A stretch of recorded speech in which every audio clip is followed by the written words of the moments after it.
So good afternoon everyone. Our topic is all about the current and future trends in sustainable organic farming, which is nasa two under topics, the product value chain and product pricing.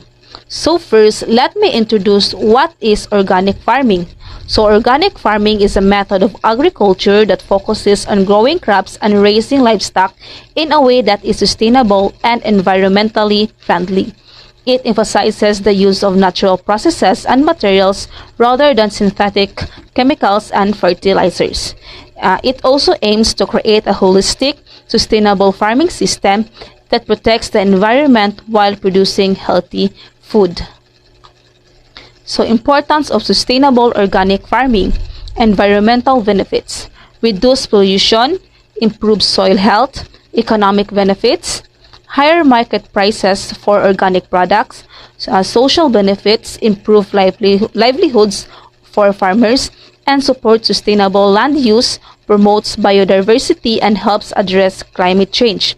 It also emphasizes the practices that maintain ecological balance, promote biodiversity, and minimize environmental impact. So, key trends in organic farming. Sustainability focus. Consumer and producers are prioritizing environmental sustainability in farming practices. Technology integration. Use of AI, IoT, and blockchain for farm management, traceability, and product tracking. It also enhances productivity while adhering to sustainable practices. It also aims to create efficiency, reduce environmental impact, and support the principles of organic farming. Increased demand for organic products. Organic food sales have been rising due to health-conscious consumer. Ang organic products kay in demand ni siya sa consumer na health conscious because they are more aware of the health benefits associated with organic foods such as lower pesticides, residues, and higher nutrient level. So organic agriculture product value chain, product recall. Each stage plays a crucial role in ensuring the quality, traceability, and sustainability for organic products. So, ang kini siya kay involve ang tanan participants from farmers to consumer. It helps to identify key processes and stakeholders involved in the production and distribution of goods. The unique aspect of the organic value chain is its strict adherence to organic farming principles and certifications, which is vital for maintaining the trust of consumers and the integrity of organic products. It also supports strategic decision making and sustainable practices. So here's a breakdown of the key stages of organic agriculture product value chain. Input supply. Inputs like organic seeds and natural fertilizers are sourced, ensuring compliance with organic standards. Farm production. Organic farmers follow organic certification standards, avoiding synthetic pesticides, fertilizers, and GMOs, and adapt sustainable practices like crop rotation, composting, and agroecology. Processing. Organic products undergo minimal processing to maintain their natural properties and avoid contamination, following strict guidelines and being audited by certification bodies for integrity. Distribution. Organic products necessitate temperature-controlled environment for transportation and storage to prevent contamination and mixing with conventional products, thereby complicating their distribution during transportation and storage. Retailing. Organic products are sold in specialized stores, farmers markets, and grocery stores, with labeling and certification crucial for consumer to ensure they meet organic standards. Consumers are increasingly seeking organic products for health benefits and environmental sustainability, driving sector expansion. Trust in this sector relies on transparency and integrity throughout the value chain. So, the importance of product recall in organic value chain. Product recall, a process to return defective or unsafe products to to the manufacturer. Why it matters? To ensure consumer safety and brand trust. Organic certifications demand transparency and accountability. So current trends in organic product value chain and recall management. Blockchain technology is being utilized in organic value chains to improve transparency and traceability by securely recording every step of production and distribution. IoT sensors, real-time data on product storage, handling, and transportation condition. So, big data analytics to monitor and analyze supply chain process, which helps in identifying potential risks and improving recall efficiency. So, ang big data analytics daw is naga-monitor or analyze the chain process. So, nakatabang po rin siya to identify potential risks and improving recall efficiency. Next is real-time updates. Adopting more effective communication system to provide real-time updates during recalls, improving response time and consumer information. Future trends in organic product value chain and recall management. So first is future system will enhance recall process by automating alerts, response, and logistic management, thereby by improving speed and accuracy. Number 2 is sustainability practices will also influence recall strategies focusing on eco-friendly practices to reduce environmental impact. Number 3 is future advancement in traceability solution may cooperate augmented reality and advanced RFID system for enhanced monitoring. Number 4 is blockchain expansion. Is expected to expand globally, enhancing transparency and accountability. Number 5 is improved certification system. The priority is develop robust, streamlined certification system, including digital platform for better record keeping and compliance checks to prevent issues like mislabeling or contaminations. Lastly is AI for predictive analytics, identifying potential risks before they result in recalls. Future trends in organic product value chain and recall management. First is consumer awareness and demand for transparency and value chain. Second is future value chain may offer real-time tracking of organic products. Third is stricter recall protocols and collaboration essential for product integrity. Last is advanced tracking system improve recall efficiency and accuracy. So product pricing in organic farming. First is product pricing. So product pricing determines market value impacting profitability, competitiveness, and market positioning. It considers production cost, demand, market condition, target consumer, brand positioning, and competitor pricing. So, good afternoon everyone. This is the continuation of our report. So, there are two factors affecting organic product pricing. Number one is the production cost. So, organic farming is labor intensive and uses natural inputs. So, we all know that organic farming requires more effort and uses of natural methods, which is mauna siya nakapamahal compared to conventional farming. So, number two, certification cost. Farmers and producers need to meet organic certification standards. So, ang mga farmers and producers kay nagabayad na sila og certification to prove nga ang ilahang product is organic. Maopoy isa sa nakapamahal sa organic farming. So, next is factors affecting organic product pricing. So, number one is supply and demand. So, as organic demand increases, so does the cost due to limited supply. So as more people demand organic products, ang price ana niya is naga-increase na siya because ang kanang ginagamit sa organic farming is often limited lang na siya, unlike sa conventional farming na pwede lang nimo siya mapalit sa agrovet. So yeah, mao to siya. So number 2, distribution and logistics. Ensuring proper storage and transportation affects pricing. So ang organic products kay need na siya og proper handling such as storage and transportation para ma-maintain ang ilahang quality and ma-comply siya sa organic standards. So market segmentation. So price sensitivity varies among consumers. Example, premium versus mass market products. So ang different sa consumers have varying sensitives to price. So naay mga customer nga willing nga mubayad og kanang premium para lang sa organic products, while naapoy mga consumer nga mas prefer nila ang lower cost alternatives. So kaning companies price organic products higher to cater to those willing to pay more for premium quality. So next is factors affecting organic product pricing. Number one is the competitor pricing. So companies use strategies like penetration or premium pricing to respond to competitive pressures and avoid customer loss.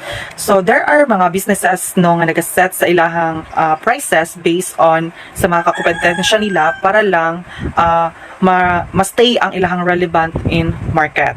So naapoy uban companies nga ginalower nila ang prices, so mao na siyang ginatawag og penetration pricing para ma-attract ang mga bagong customers, while others kay naga-charge sila og higher prices, so mao na siya ang premium pricing to highlight superior quality or brand value. So next is perceived value. So perceived value of a product influenced by brand reputation, quality, and marketing can command premium prices such as organic products for health benefits and environmental sustainability. So organic products kay often associated siya jud sa better health, quality, environmental benefits.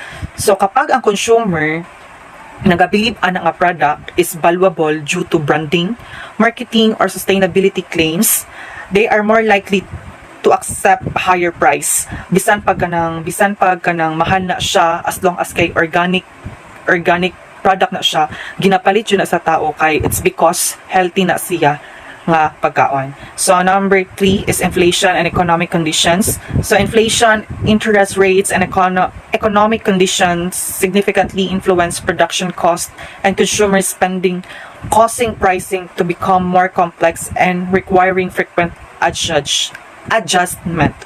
So, of course, naka-apekto po diri ang inflation and economic condition. Kaya ang economic factors like inflation and rising interest rates is naga-increase siya og production and transportation costs. So kani siya naga-changes ni siya also affect how much kanang ang consumer can afford to spend. So ma-force jud ang business nga ma-adjust ang ilahang prices. So next is common pricing strategies. So number 1 is cost plus pricing. So cost plus pricing is a straightforward pricing method that involves adding a markup to the production cost, covering the business's profit margin and any indirect cost.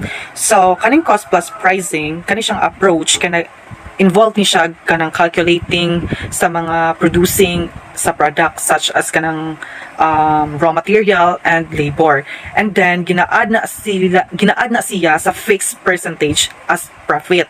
So ang purpose ani kay para ma-ensure nga ang cost, para ma-ensure that all cost kay ma-covered na siya and guarantees a profit margin for the business. So second is the value-based pricing. So this pricing strategy prioritizes the perceived value of a product over production cost, determining customer willingness to pay based on the benefits and utility they receive. So kaning value-based pricing is determined siya by how much customer perceive the product is kung worth it ba siya or dili. So ang purpose ani is para ma-maximize ang revenue by aligning the price with the product's perceived benefits and utility to the customers. So for example, is kanang mga luxury goods such as mga designer handbags, mga often used nga mga value-based products because kay ang customer kay willing jud sila mo palit ana bisan pa og mahal siya. It's because premium na siya nga premium brand na siya and exclusivity na siya. So, second is the penetration pricing.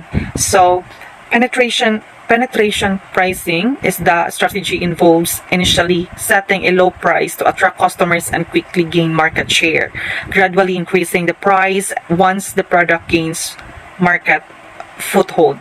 So, ang kaninga strategy where ang product is introduced siya sa low price para ang mga customer is ma-attract and ma-establish siya sa market presence dayon. So once nga ang product is popular na siya, so ang price is magkahinay-hinay siya og increase. So ang purpose aning penetration pricing kay nagahelp siya sa company to enter a competitive market or introduce a new product sa mga customers nga gusto og mga low prices.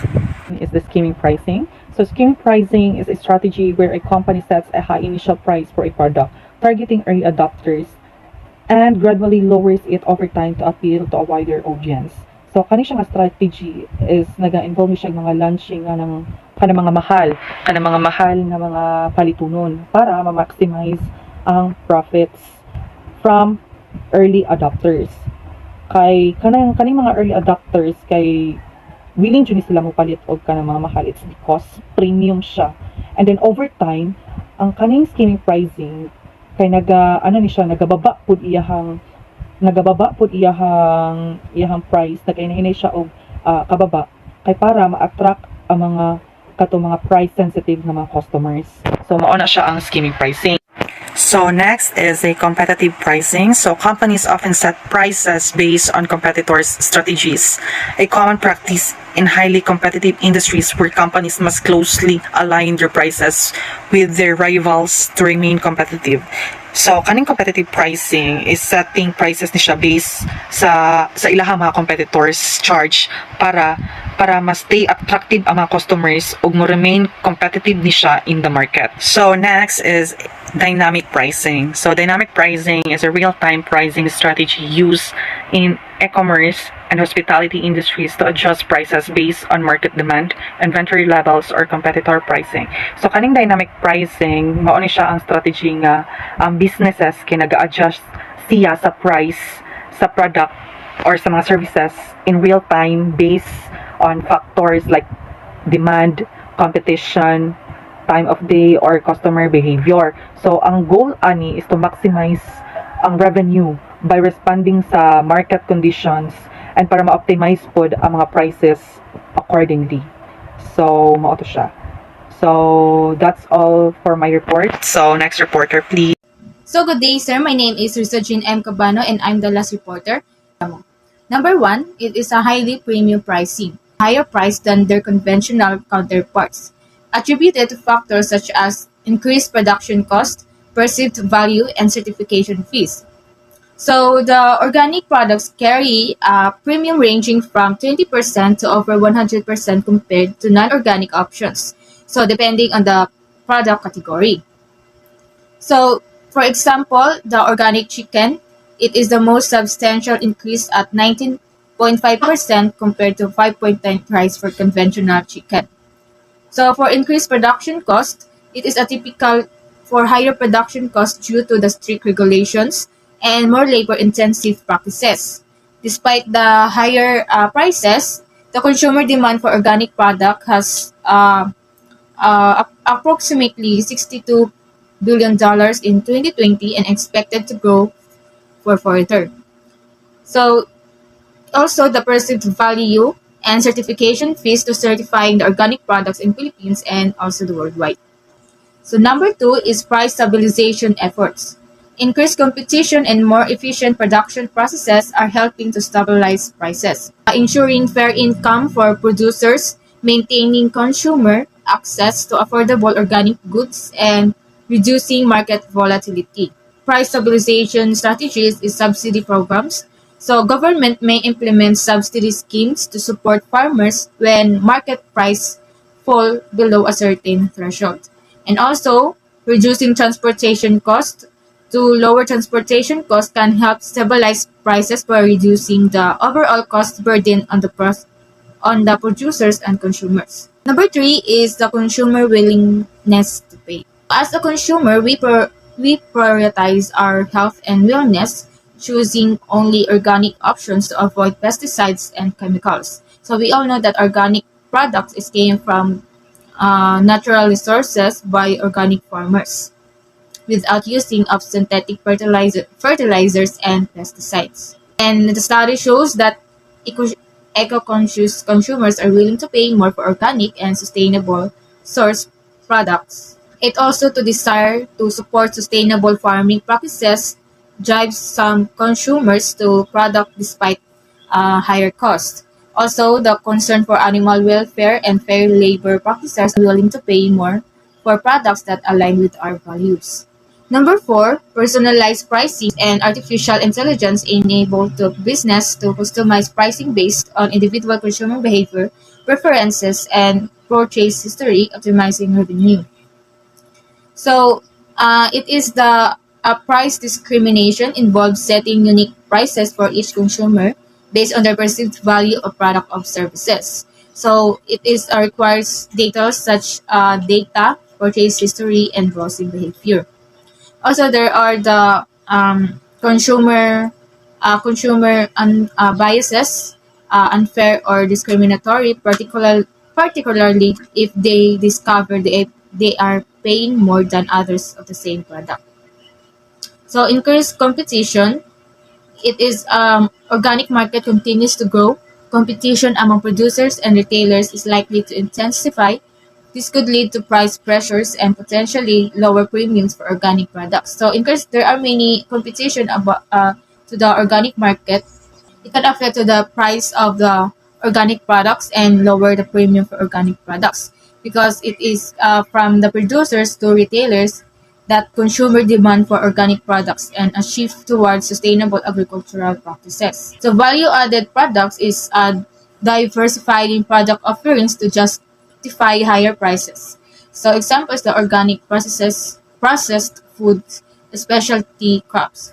So for example, the bread is gikan siya sa grains, so gira-process siya para mahimo siya bread. So naga-add og value, then mahimo na siyang mutaas ang value sa bread because it is a process. It came through processing. The current trends in sustainable organic farming. Number one is regenerative agriculture, a holistic approach that focuses on soil health, biodiversity, and carbon sequestration. So it aims that the benefits to restore the degraded land and create a self-sustaining system that benefits the environment and farmers. So nagayon sila og kanang techniques like cover cropping, crop rotation, and integrated livestock management to improve soil health and biodiversity. So number two is a crop rotation. Organic farmers alternate planting different crops in a specific area over time to maintain soil fertility and reduce the risk of pests and diseases. So it means that for proving it's a valuable tool for improved soil health, preventing pest disease, and increasing the yields of your farms. So number three is a vertical farming and urban agriculture. So these practices use as vertical space and hydroponic or aeroponic systems to grow organic crops year-round in controlled environment. So vertical farming and urban agriculture is farming requires less space because the crops are built vertically rather than horizontally. So nag-use sila of columns, towers, and shelves that can significantly reduce without sacrificing production efficiency. So number four is the technology integration and precision farming. So first is remote sensing allows farmers to monitor crop health and maturity in real time. Yield monitoring helps farmers identify the best time to harvest. Weather forecast help farmers optimize harvest timing and reduce loss. Advanced machinery equipped with sensors and automation technology to reduce labor requirements and increase output. GNSS receivers combined with other technologies to implement targeted input application strategies. Alternative intelligence can be used to forecast yields well before harvest, and Internet of Things is a key player in the digital transformation of the agriculture industry. So this technology advancement and precision farming that can help to the organic farmers manage their operation and optimize resources efficiency. So the future trends in sustainable organic farming. So number one, market demand. Organic produce is in demand due to the perceived health and environmental benefits. The global organic food market is expected to grow to $320.5 billion by 2025. So, nag-predict nila i-predict nila that the expected growth of the organic food is around $320.5 billion by 2025. So number two is a public awareness. Increasing awareness of health and sustainability is expected to drive organic farming. So the public awareness is raising awareness helps consumers to understand the benefits of organic products and importance of sustainable farming methods. It can also drive demand for organic food, which can influence farmers and policymakers to adopt more environmentally friendly practices. So number three is the biopesticides are biological agents that produce toxins that harm pests. So maoning mga makahatag og makahelp sa ato sa imuhang farm na ma-reduce ang mga pests sa imuhang farms. So example is the biopesticides include pyrethrum. It is a flower of the chrysanthemum that can help to reduce the pest. Nicotine, neem tree, margosa, and rotenol. So number four is organic research. Research of the Rodell Institute has shown that organic crops can match or outperform industrial crops under ideal conditions. So ang organic crops is makamatch siya sa industrial crops kung okay ang ang conditions sa place. Technology advancement, real-time monitoring. Devices can monitor factors like temperature, humidity, and soil moisture, enabling farmers to optimize production processes and reduce waste. Precision irrigation can be useful technique to organic farmers to sustainably manage water and nutrients and grow higher yields of healthier crops. So smart pest management includes a variety of strategies that can help reduce crop losses, strengthen ecosystem, and reduce greenhouse gas emissions. So there are four implementation pest management. There are four controls method of IPM. So first is the biological control using natural predators, parasites, or pathogens to control pest population. Example is the beneficial insects like ladybugs, predatory mites, and pathogenic fungi or bacteria that can be used to target specific for pest species, and also nematodes. So number two is the cultural control. It is for the alter environment to make it less conducive to pests. So intercropping, crop rotation, adjusting planting time to avoid peak pest activity. So mechanical and physical control, it can involve physical removing of pests from reaching crops. So like hand-picking pests, insect barriers like mga traps, mulching.